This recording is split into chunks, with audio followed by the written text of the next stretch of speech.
حدیث کا مفہوم ہے کہ مظلوم کی بد دعا سے ڈرتے رہنا، کیونکہ اس دعا کے اور اللہ تعالیٰ کے درمیان کوئی پردہ نہیں ہوتا۔ ظلم ایسا گناہ ہے کہ جس کی سزا کا کچھ نہ کچھ حصہ جو ہے یہ دنیا میں مل کر رہتا ہے، اسی لیے ہمیشہ ڈرتے رہیے کہ کبھی بھی کسی پر ظلم نہ کریں۔ موسوعۃ القصص میں ایک واقعہ بیان ہوا ہے کہ ایک شخص کٹے ہوئے بازو کے ساتھ بازار میں کھڑا آواز لگا رہا تھا کہ جو شخص میرا قصہ جان لے وہ کبھی کسی پر ظلم نہیں کرے گا۔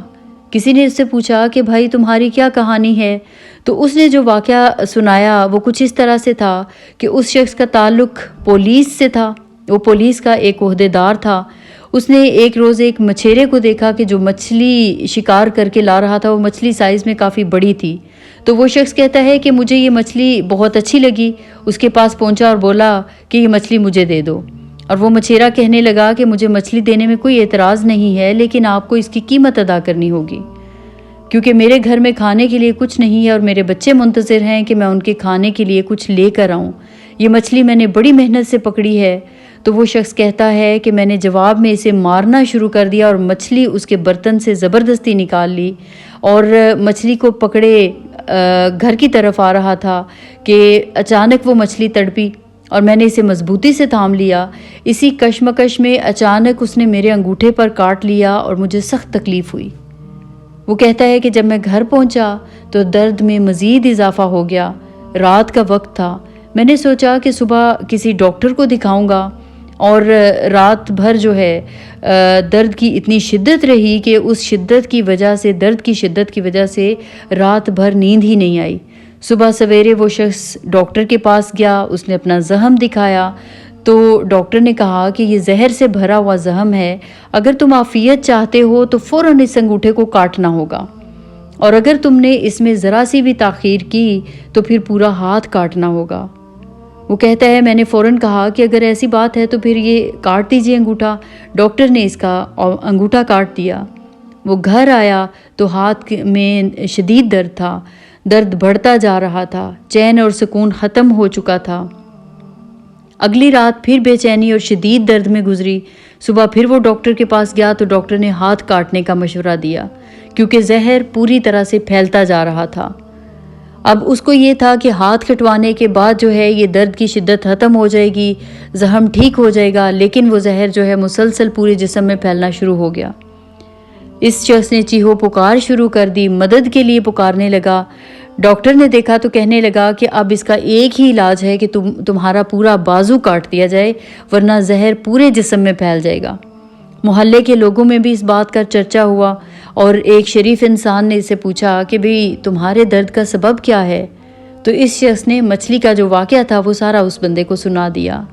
وہ بندہ کہنے لگا کہ اللہ کے بندے، جب تمہیں اس مچھلی نے کاٹا تھا اسی وقت تمہیں مچھیرے کے پاس چلے جانا چاہیے تھا، تم اس سے معافی مانگ لیتے، لیکن دیکھو اب تمہارا ایک ایک عضو کٹ رہا ہے، اب بھی تمہارے پاس وقت ہے، اس مچھیرے کو تلاش کرو، کسی طرح اس کو راضی کرو۔ تو وہ کہتا ہے کہ محلے دار کی بات میرے دل کو لگی، میں نے اسی وقت مچھیرے کی تلاش شروع کر دی، لیکن وہ ہمارے شہر سے جا چکا تھا۔ میں نے اس کو دوسرے شہر میں تلاش کیا، اور جیسے ہی میں نے اس کو دیکھا اس کے قدموں پر گر پڑا اور رو رو کر کہا کہ مجھے اللہ کے لیے معاف کر دو۔ تو وہ کہتا ہے کہ مچھیرے نے جب پوچھا، کیونکہ مچھیرے نے اس شخص کو پہچانا نہیں ہے، تو وہ کہتا ہے میں نے اس کو بتایا کہ میں وہی ہوں جس نے تمہارے ساتھ ظلم اور زیادتی سے مچھلی چھینی تھی، تمہیں مارا تھا، تمہارے ساتھ ظلم کیا تھا، اور پھر میں نے اس کو اپنا ہاتھ دکھایا۔ اور جب مچھیرے نے اس کا ہاتھ دیکھا تو رو پڑا اور کہنے لگا کہ میرے بھائی، میں نے تمہیں اس مصیبت میں دیکھا ہے تو میرا دل پسیج گیا ہے، جاؤ میں تمہیں اللہ کے لیے معاف کرتا ہوں۔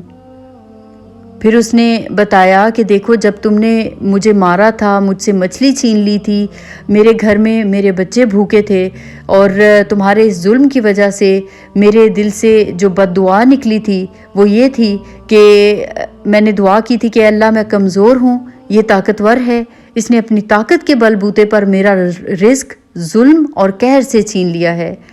میرے رب فاعذنی قدرتک فیہ، اس شخص کو مصیبت اور پریشانی میں مبتلا کر کے مجھے اپنی طاقت اور قدرت کا کرشمہ دکھا۔ میں نے کہا کہ میرے بھائی، اللہ نے تمہیں اپنی قدرت اور طاقت کا کرشمہ دکھا دیا ہے، میں اللہ تعالیٰ سے توبہ اور استغفار کرتا ہوں، اپنے گناہوں کی معافی مانگتا ہوں۔ تم بھی اس رب کی رضا کے لیے میرے ظلم پہ مجھے معاف کر دو اور اللہ سے میرے لیے معافی کی دعا مانگ دو۔ تو آپ دیکھیے کہ اللہ تعالیٰ کی پکڑ کتنی سخت ہے کہ کبھی نہ کبھی ایسا نہیں ہے کہ اگر ایک ظالم ہے، ایک شخص ظلم کر رہا ہے اور اس کو سزا نہیں مل رہی، بار بار وہ ظلم کرتا ہے اور چھوڑ دیا جاتا ہے، تو ایسا نہیں ہے کہ اللہ تعالیٰ اس کو دیکھ نہیں رہے ہیں۔ اللہ تعالیٰ تو جبار ہے، اللہ تعالیٰ تو قہار ہے۔ قرآن میں آیا ہے اِنَّ بَطْشَ رَبِّكَ لَشَدِيدٌ، بے شک تمہارے رب کی پکڑ بہت سخت ہے۔ اللہ رب العزت ظالم کو ڈھیل دیتا رہتا ہے۔ ہو سکتا ہے یہ ظالم اپنے ظلم سے باز آ جائے، لیکن اگر وہ مسلسل اللہ تعالیٰ کی اس ڈھیل کی وجہ سے مسلسل ظلم کیے جاتا ہے تو پھر اللہ تعالیٰ کی پکڑ بہت شدید ہے، اور جب وہ رب پکڑتا ہے تو پھر انسان حیران رہ جاتا ہے کہ میرے ساتھ کیا ہو گیا ہے۔